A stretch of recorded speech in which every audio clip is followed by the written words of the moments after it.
தூய்மை பணியாளர்களுக்கு அரசின் சார்பில் அடுக்குமாடி குடியிருப்புகள் கட்டித்தரப்படும் என அதிமுக வேட்பாளர் SRMT சந்திரசேகர் வாக்குறுதி அளித்தார். நாமக்கல் மாவட்டம் திருச்செங்கோடு சட்டமன்ற தொகுதியில் அதிமுக வேட்பாளர் SRMT சந்திரசேகர் பொதுமக்களிடம் தீவிர வாக்கு சேகரிப்பில் ஈடுபட்டார்.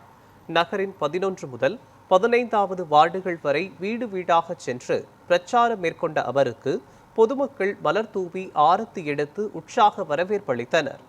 உழவர் சந்தை மற்றும் காய்கறி சந்தையிலும் வாக்கு சேகரித்த சந்திரசேகர் வியாபாரிகளுடன் நேரடியாக உரையாடினார். அப்போது நகரின் அடிப்படை வசதிகள் உடனுக்குடன் செய்து தரப்படும் என்றும் வாக்குறுதி அளித்தார். மேலும் நகராட்சி பகுதியில் நீண்ட நாள் கோரிக்கையாக உள்ள திருமண மண்டபமும் அரசு செலவில் அமைக்கப்படும் எனவும் தெரிவித்தார்.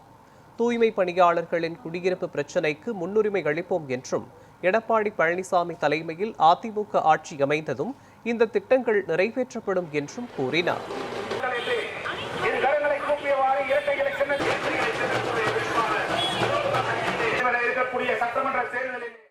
11வது வார்டு பாவடி தெருவில் இன்று வாக்கு சேகரித்துக் கொண்டிருக்கின்றோம்.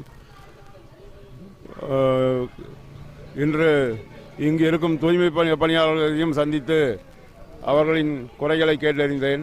அவர்கள் எங்களுக்கு குடியிருப்பு வேண்டும் என்றார்கள்.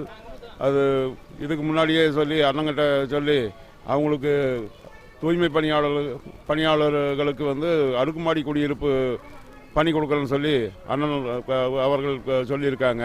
நான் அதை அவங்கக்கிட்ட சொல்லி உங்களுக்கு எல்லாம் அண்ணன் எடப்பாடியார் அண்ணன் வந்ததுக்கப்புறம் அடுக்குமாடி குடியிருப்புகள் கட்டி கொடுக்கப்படும் தூய்மை பணியாளர்களுக்கு அப்படிங்கிற ஒரு கருத்தையும் சொல்லியிருக்கிறேன்.